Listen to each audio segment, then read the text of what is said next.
Danas Andrilionis, Budys. Paveikslo pavadinimas kilo nuo skautų šūkio Budėk. Tai pirmasis jūrinis laivas jachta, kuri išplaukė į Rygą, bet kilus audrai atsitrenkė į Klaipėdos uosto vartų akmenis ir sudužo. Paveikslas nutapytas labai autentiška, unikalia, tik autoriui būdinga technika.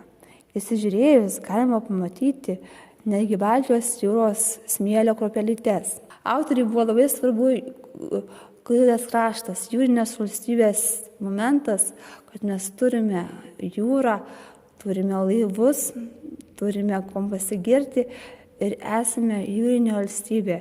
Tokia vienintelė su nedideliu Baltijos jūros kranto ruožu, bet ypatingu, nepakartojimu ir su labai stipria ir gilia jūrinė istorija.